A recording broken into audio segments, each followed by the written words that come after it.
Halo pendengar kisah, selamat datang kembali di channel kami yang membahas kisah kriminal yang benar-benar terjadi di seluruh dunia. Kami berharap semoga kalian semua dalam keadaan sehat walafiat dan dijauhkan dari mara bahaya. Di dalam kisah kali ini, kami akan membahas sebuah kasus persekusian tragis yang terjadi kepada seorang wanita berketurunan Palestina. Dia merupakan seorang mahasiswi yang pintar yang berkuliah di negara Cina. Saking pintarnya, dia berhasil mendapatkan program pertukaran pelajar di sebuah kampus yang ada di negara Australia. Namun mirisnya, saat sedang berproses mengejar cita-citanya, dia malah diperkaos dan dibakar oleh seorang pria asal Australia. On an innocent member of our community. Detectives have vowed to catch the killer. The key to their investigation, a black 1986 cab. Bagaimana cerita selengkapnya tentang kasus ini? Jadi beginilah kisah di baliknya. Di kota Bundora, Australia, tinggallah seorang perempuan bernama Aya Masarwi berusia 21 tahun. Aya merupakan keturunan Islam Arab Palestina yang berasal dari kota Baka Al-Gharbi, sebuah kota yang berisi mayoritas Muslim Arab Palestina yang terletak di wilayah Haifa, sebelah utara Israel. Secara hukum, Aya merupakan warga Israel, tetapi secara budaya, bahasa, dan identitas nasional, dia lebih memahami budaya Palestina. Aya merupakan seorang putri dari pasangan Said Masarwi yang berusia 61 tahun dan juga Kitam Masarwi. Dia bukanlah putri satu-satunya, dia memiliki seorang kakak bernama Nur Masarwi yang berusia 23 tahun dan seorang adik bernama Ruba Masarwi. Keluarga besarnya tinggal di kota Baka Al-Gharbi, sedangkan kakaknya Nur tinggal di negara Cina.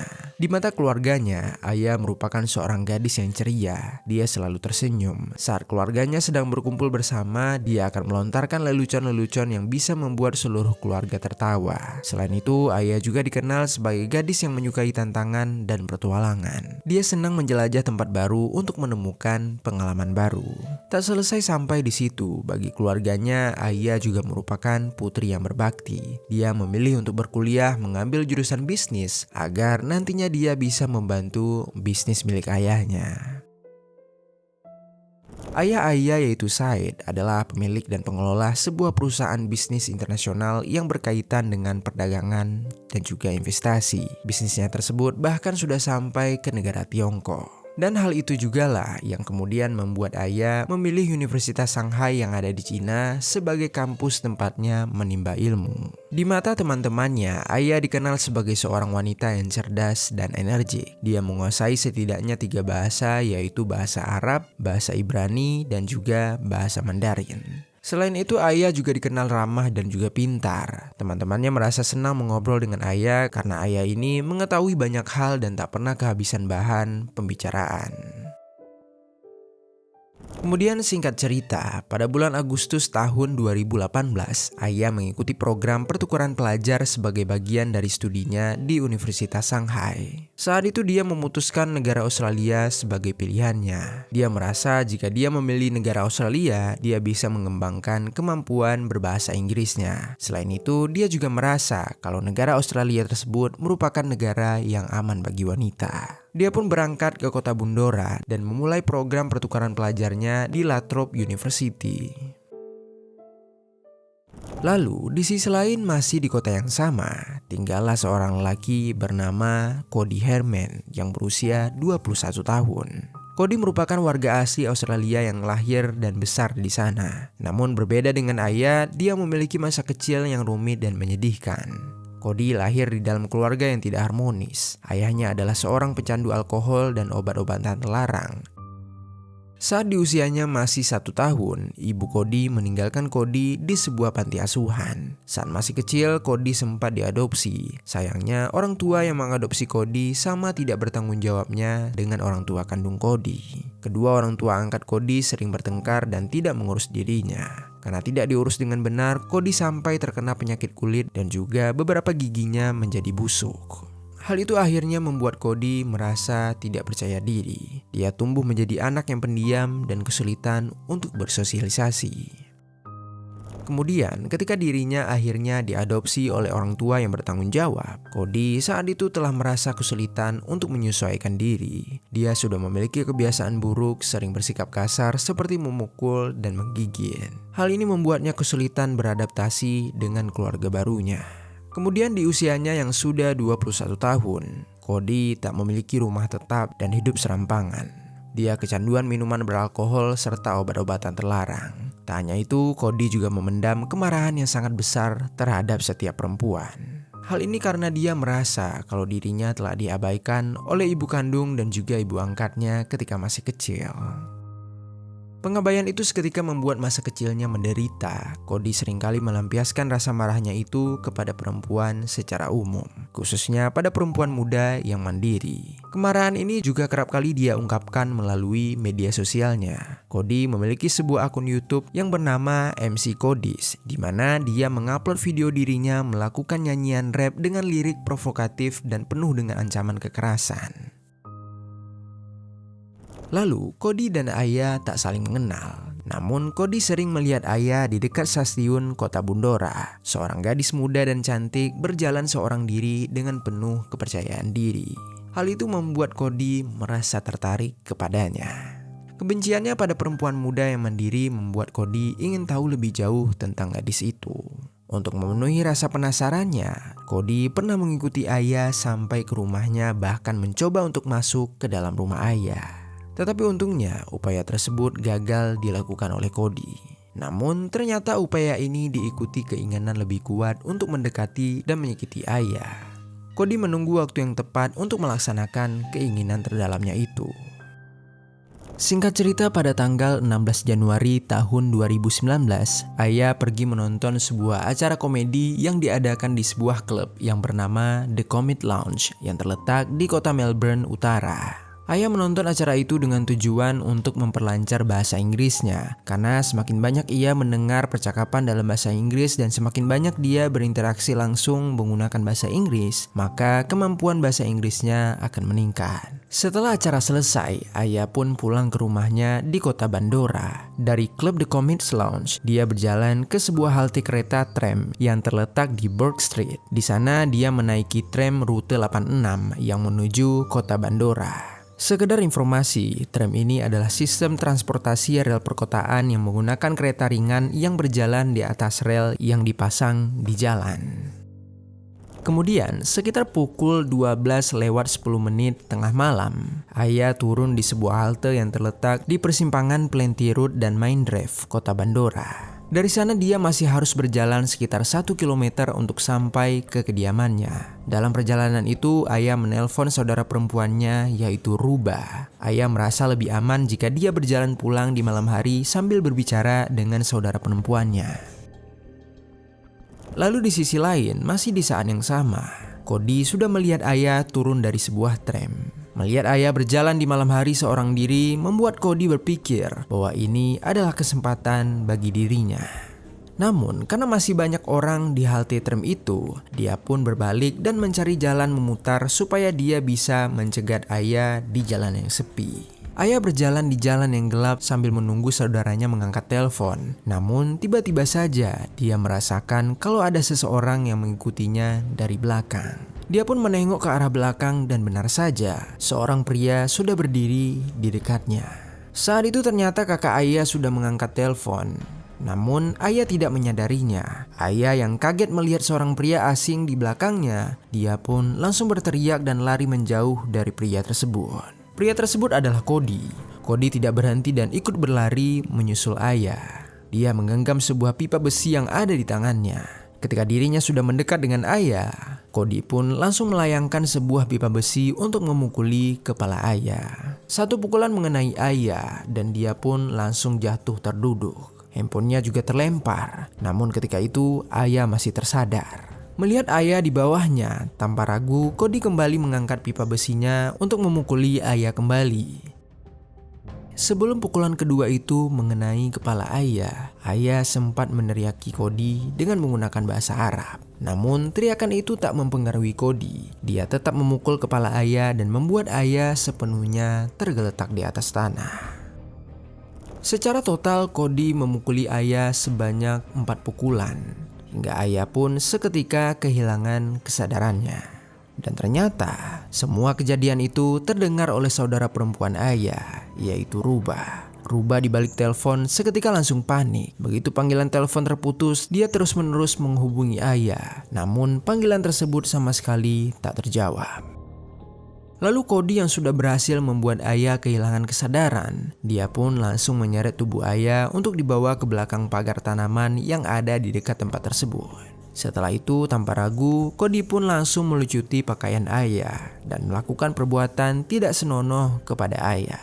Dalam upaya tersebut, Cody juga sesekali mencekik leher ayah untuk memenuhi hasrat kejinya. Begitu selesai dengan aksinya, Cody tidak meninggalkan ayah begitu saja. Saat melihat ayah tergeletak di atas tanah, dia belum juga merasa puas. Dia kembali mengambil pipa besi miliknya dan memukuli ayah yang sudah tak sadarkan diri sebanyak 9 pukulan. Setelah puas memukuli ayah, Cody kembali menyeret tubuh ayah dan membawanya ke dekat semak-semak. Di sana dia menyemprotkan sebuah cairan aerosol ke tubuh bagian atas ayah, lalu membakar ayah menggunakan sebuah korek api. Hal ini dilakukannya untuk menghilangkan bukti agar supaya ayah sulit dikenali. Begitu selesai, Cody langsung kabur dari lokasi tersebut dengan kondisi ayah yang sudah terbakar.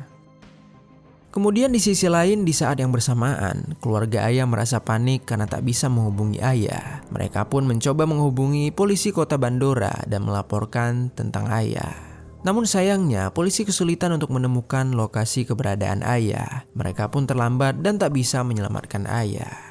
Lalu keesokan harinya, tepatnya di pagi hari, sekitar pukul 7 pagi, seorang pejalan kaki melewati area dekat halte.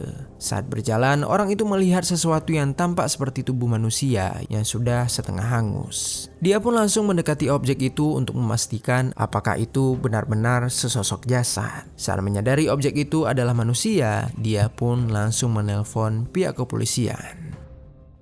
Tak lama kemudian, polisi sampai di lokasi kejadian. Mereka pun langsung mengamankan jasad tersebut dan melakukan investigasi. Jasad itu langsung dievakuasi untuk dibawa ke rumah sakit untuk dilakukan proses otopsi dan identifikasi. Proses identifikasi cukup sulit dilakukan karena jasad yang sudah setengah terbakar. Di saat yang bersamaan, polisi juga menyelidiki area sekitar untuk menemukan beberapa bukti. Dalam penelusuran ini, polisi menemukan sebuah ponsel yang diduga milik korban tergeletak di atas tanah tak jauh dari letak jasad itu. Lalu tak jauh dari lokasi ponsel tersebut, polisi juga menemukan sepatu yang diduga milik korban. Di dalam sebuah tempat sampah, polisi menemukan baju korban serta barang pribadi milik korban seperti tas dan juga dompet. Berkat hal ini, polisi berhasil mengidentifikasi korban, yaitu sebagai seorang wanita yang bernama Aya Masarwi. Polisi pun langsung menghubungi keluarga korban untuk memberitahukan kejadian ini.